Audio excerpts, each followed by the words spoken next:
All right, welcome. Today we're going to get into something really powerful. Using a beautiful piece of writing as our guide, we're going to explore what the author calls the architecture of self-rescue. So let's jump in. You know, it all starts with this quiet, almost gut punch of a realization. It's captured right here in this one line: no door burst open. It's that feeling, deep down, when you've been waiting and waiting for help and you finally understand it's just not coming. And yeah, that brings us to the big question, doesn't it? A question so many of us have to face at some point. What do you do when no one is coming to save you? What happens in that silence? Our journey really begins by taking apart this huge idea that we're all kind of taught to believe in, the myth of external rescue. This first step is all about that tough but totally crucial moment of clarity, when you realize no one is coming. The source calls this the waiting game. You're just waiting. And as it says, no one arrived with answers, no door burst open, no hand reached down from the sky. It's this profound quiet where you were expecting, I don't know, a superhero, a solution, something from the outside, but nothing. So, if that big external rescue is a myth, what's real? Well, the answer is self-rescue. And that's just the process of turning inward, of actually looking inside yourself for the strength you need. Precisely at that moment, you realize it's not coming from anywhere else.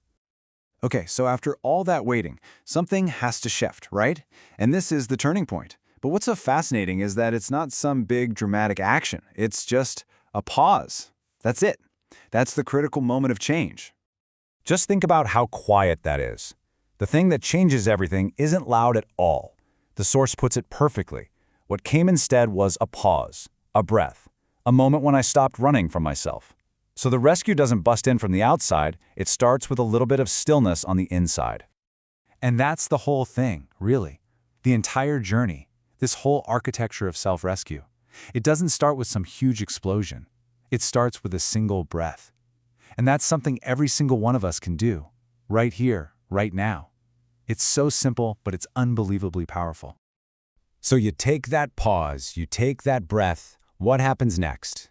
Well, this is where the real work begins. We're talking about the courage of gentle practice. These are the active, intentional steps you take toward your own healing. And really pay attention to those words, courage and gentle. They're both absolutely key. See, this whole process isn't about some big show of strength or making a grand statement. The source tells us there was no ceremony, just truth, just courage practiced gently. It's all about quiet, consistent, and compassionate action with yourself. So what does this gentle practice actually look like? Well, it's things like this. Learning to just sit in the quiet. Allowing yourself to grieve without needing someone to save you from your sadness. It's about softening in all the places you've been braced for a hit. Forgiving the things that just can't be fixed. Letting go of what can't come with you. And finally, honoring the person you were who got you this far. And if you do all this quiet, gentle work, what's the result? What does this architecture you're building actually become? It becomes the ability to finally stand on your own side. This is the incredible outcome of the practice. And again, just notice how this happens. It's not a victory lap, it's not a big declaration, it just happens. And one day, without announcement, I realized I was standing on my own side. It's this realization that just quietly shows up. It's a fundamental shift in where your loyalty lies. You're not fighting yourself anymore. I mean, look at this transformation. It's huge. You go from waiting for a hero to becoming your own hero. From running from yourself to being present with yourself.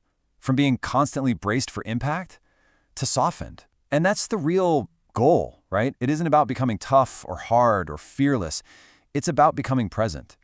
Which brings us to the most important piece of all, the principle that holds this whole structure together. See, this isn't a one-and-done kind of deal. It's about choosing yourself again and again. This is the engine that keeps self-rescue going. And here it is. This is the main idea of the entire thing. I became the one who saved me by choosing myself again and again and again.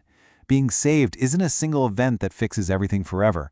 It's a choice you keep making every single day. It's a commitment to stay on your own side. And in the end, after all the struggle, the waiting, the practice, and all that choosing, we land on this. And that was enough. I mean, what a radical idea. It's this statement of total self-acceptance. You don't have to be perfect. You just have to be on your own team. And that, right there, is enough. So I want to leave you with this question, just to take with you. What is one small, gentle way you can choose yourself today?